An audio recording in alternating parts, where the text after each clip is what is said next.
Continue with chapter number 2, theory base of accounting. In this video we are going to discuss about accounting standards. This is the last topic of this chapter. So let us discuss with meaning of accounting standard. Accounting standards are written statements issued from time to time by institutions of accounting professionals specifying uniform rules or practices for drawing the financial statements. जो accounting standards होते हैं वो written form में available है, written statements है।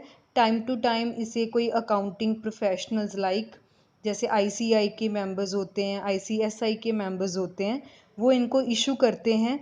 इनका main purpose यही होता है कि यूनिफॉर्म रूल्स और प्रैक्टिसेस को फॉलो किया जाए। यूनिफॉर्म का मतलब होता है कि जितनी भी कंपनीज हैं इंडिया में जो अपने अकाउंट्स को प्रिपेयर कर रहे हैं उनके लिए सेम रूल्स एंड रेगुलेशंस हों, ताकि बाद में हमें कंपैरिजन करने में इजी हो कि कौन सी कंपनी का अच्छी परफॉर्मेंस है, कौन सी कंपनी की अच्छी परफॉर्मेंस नहीं है, उनकी फाइनेंशियल पोजीशन कैसी है।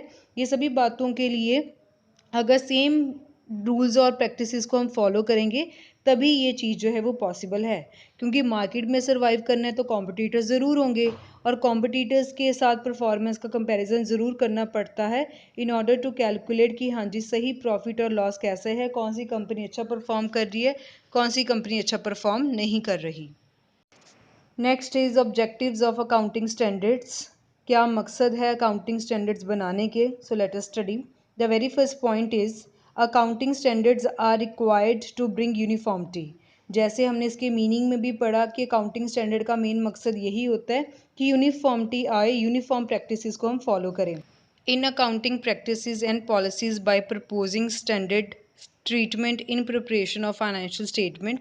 कि जैसे हमने पहले डिस्कस किया कि इसका एक ही ऑब्जेक्टिव होता है, जितनी भी पॉलिसीज़ और जितनी भी प्रैक्टिसेस होंगी वो स्टैंडर्ड हो, मतलब सबके लिए सेम हो। अगर हमने फाइनेंशियल स्टेटमेंट्स को प्रिपेयर करना है तो किस आइटम को कैसे ट्रीट करना चाहिए, उनकी ट्रीटमेंट बिल्कुल सेम हो, इसलिए हमें अकाउंटिंग स्टैंडर्ड बनाने की ज़रूरत पड़ती है।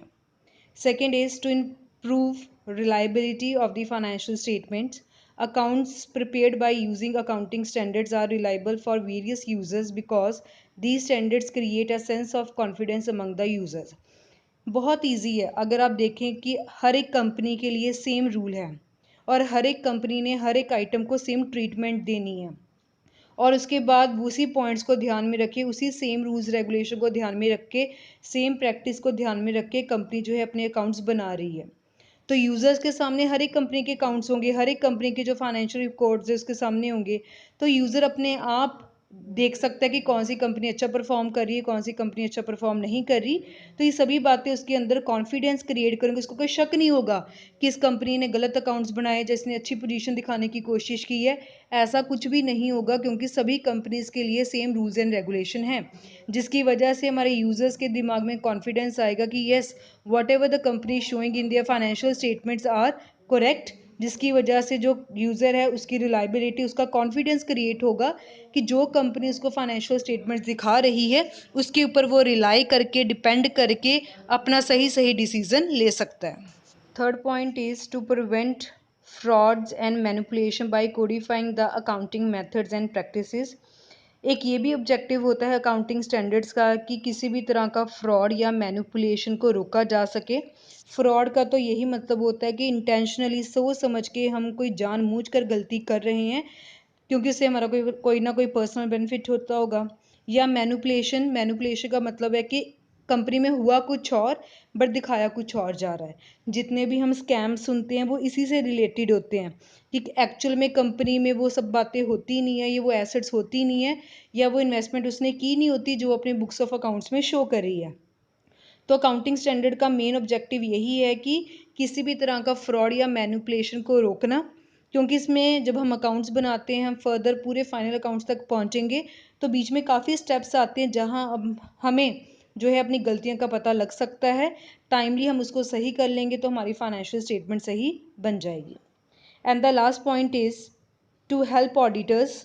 Accounting standards provide uniformity in accounting practices, so it help auditors to audit the books of accounts.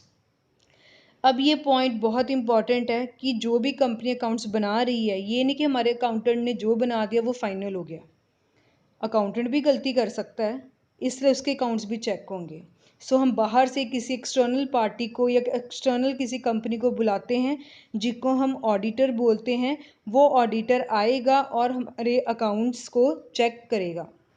सारे अकाउंट्स जितने भी कंपनी ने बनाए हैं उनको डॉक्यूमेंटरी एविडेंस मतलब कोई वाउचर हो गया, कोई बिल हो गया, उसके साथ वो वेरीफाई करके अपने आप को ये इंश्योर करेगा कि कंपनी ने सही ट्रांजैक्शंस लिखी हैं कि नहीं। पहले तो ये। सेकंड, वो ये देखेगा कि हमने सारे रूल्स रेगुलेशन को सही फॉलो किया है कि नहीं किया।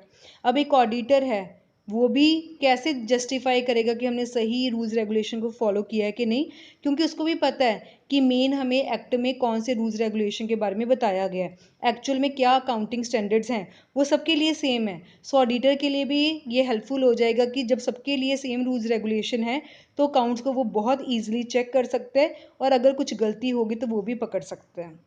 ये तभी पॉसिबल है अगर हम यूनिफॉर्मिटी में चलें, अगर हम सेम रूल रेगुलेशन को फॉलो करें। क्लियर? सो अकाउंटिंग स्टैंडर्ड हर एक कंपनी के लिए सेम होता है। यूनिफॉर्मिटी आए, कंपैरिजन करना इजी हो और उसके अलग अलग ऑब्जेक्टिव्स होते हैं जो हमने अभी स्टडी कर लिए। Next topic is IFRS, that is international financial reporting standards. इसकी फुल फॉर्म आपने हमेशा याद रखनी है। This term refers to the financial standard issued by International Accounting Standard Board (IASB). It is a process of improving the financial reporting internationally to help participants in the various capital market of the world and the other users. अगर हम India की बात करें तो India में सभी companies के पास companies act 2013 है। जितनी भी इंडियन कंपनीज है जो इंडिया में काम कर रही है वो सभी कंपनीज एक्ट 2013 को फॉलो करती है। इसलिए सभी कंपनीज के जो अकाउंट्स होंगे वो ऑलमोस्ट सबके सेम होंगे।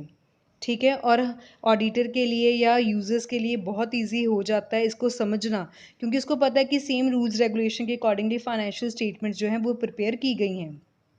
But what about international companies? ठीक है, जैसे मान लीजिए कि कंपनी है, उसकी ब्रांच किसी फॉरेन कंट्री में है, कनाडा में हो सकती है, इंग्लैंड में हो सकती है, अमेरिका में हो सकती है। बट कनाडा, अमेरिका, इंग्लैंड, उनके तो अपने रूल्स रेगुलेशंस हैं, उनके तो अपने लॉज हैं, उनके तो अपने एक्ट हैं। वो इंडिया के एक्ट थोड़ा फॉलो करेंगे। तो उस केस में हम कंपैरिजन कैसे करेंगे? हमें कैसे पता लगेगा कि हमारी ब्रांच अच्छी परफॉर्म कर रही है कि नहीं कर रही? तो इंटरनेशनल लेवल के ऊपर इंटरनेशनल अकाउंटिंग स्टैंडर्ड बोर्ड बना हुआ है, जिसका भी मेन पर्पस यही है कि वो पूरे वर्ल्ड में हार्मोनाइजेशन लेकर आए, पूरे वर्ल्ड की अकाउंटिंग ऐसे करे कि सब में सेम हो, ताकि जो फाइनेंशियल रिपोर्टिंग सिस्टम है, फाइनेंशियल रिपोर्टिंग का मतलब होता है जब हम अपने अकाउंट्स को रिपोर्ट में लिखते हैं, मतलब कि उसको रिटर्न फॉर्म में लेकर आते हैं, रिकॉर्ड करते हैं, तो वो सबका सेम हो, so that participate in the various capital market of the world and other user, कि जो वर्ल्ड के कैपिटल मार्केट में पार्टिसिपेंट्स हैं या यूज़र्स हैं उनके लिए अकाउंट्स को समझना या किसी कंपनी ने कैसा परफॉर्म किया ये समझना ईजी हो जाए। अगर आप नटशेल में समझो तो IFRS का मतलब यही है कि पूरे वर्ल्ड की अकाउंटिंग जो है हम चाहते हैं सेम हो, ताकि जितने भी यूज़र्स हैं, वेदर लोकल, रेजिडेंट या इंटरनेशनल हो, उन सबके लिए अकाउंटिंग को समझना बहुत ईजी हो जाए। तभी जो है वो कंपैरिजन कर सकते हैं और डिसीज़न ले सकते हैं कि किस कंपनी में इन्वेस्ट करना चाहिए कि नहीं करना चाहिए। अब इंटरनेशनल लेवल के ऊपर ये सारे काम कौन करता है? That is international accounting standard board IASB। Next it is IFRS based financial statement, कि IFRS के नीचे हम कौन कौन सी स्टेटमेंट्स को प्रिपेयर करते हैं। The very first is statement of financial position, balance sheet. जैसे हम इंडिया में बैलेंस शीट बनाते हैं, सेम इंटरनेशनल लेवल के ऊपर भी बैलेंस शीट बनती है। बैलेंस शीट के अंदर हम एसेट, लाइबिलिटीज़, इक्विटी और कैपिटल की बात करते हैं। अगर आप ध्यान दें तो अकाउंटिंग इक्वेशन भी हमने यही पढ़ी थी, assets is equals to liability plus capital, तो वही बात हमारी बैलेंस शीट में भी आती है। Second is comprehensive income statement. Income statement को हम ट्रेडिंग प्रॉफिट लॉस अकाउंट भी बोलते हैं, जो इनकम और खर्चों को देखकर हमारा प्रॉफिट और लॉस हमें बताती है। इसके अंडर हम क्या क्या देखते हैं? रेवेन्यू एक्सपेंसेस, नाम से ही क्लियर है, प्रॉफिट एंड लॉस। अगर किसी कंपनी ने अपना सही प्रॉफिट या लॉस कैलकुलेट करना होगा तो वो देखेगी उसको कितने रेवेन्यूज़ हुए, वो देखेगी उसके कितने खर्चे हुए, और जो डिफरेंस होगा दोनों में वही उसको पता लगेगा कि प्रॉफिट हुआ कि लॉस हुआ। Next it is statement of change in equity. Equity को कैपिटल बोला जाता है, कि कंपनी में कैपिटल इंक्रीज हुई कि लेस हुई, कम हुई। अगर तो वो और कैपिटल लेकर आया है एडिशनल कैपिटल, तो कैपिटल बढ़ जाएगी, और अगर उन्होंने ड्राइंग्स की है तो कैपिटल कम हो जाएगी। तो मतलब इक्विटी में हमारा कितना चेंज आ रहा है वो भी हम एक स्टेटमेंट बनाकर देखते हैं। Then it is statement of cash flow. ये बेसिकली हम +2 क्लास में पढ़ेंगे स्टेटमेंट ऑफ कैश फ्लो। ये वो वाली स्टेटमेंट होती है जो हमें कैश के फ्लो के बारे में बताती है कि कितना इनफ्लो हुआ या कितना आउटफ्लो हुआ।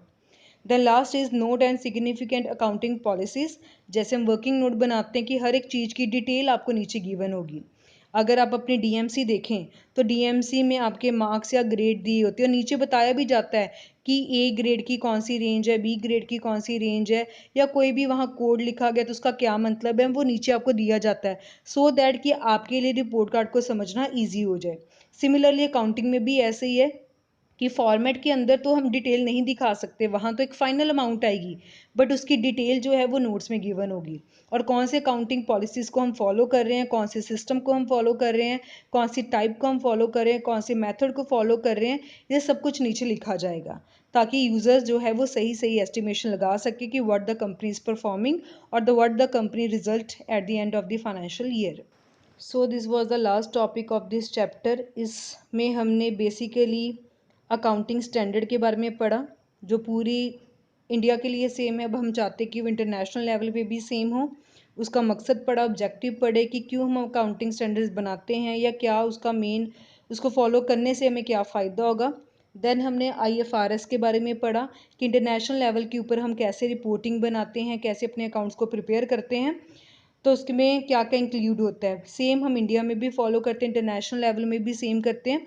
मेन ऑब्जेक्टिव यही है कि पूरे वर्ल्ड की जो अकाउंटिंग हो वो यूनिवर्सल हो, सेम हो, ताकि कोई कंपनी अगर अपने इंडिया में काम कर रहा है या बाहर किसी फॉरेन नेशन में काम कर रहा है तो उसको कोई भी डिफ़िकल्टी ना आए समझने में।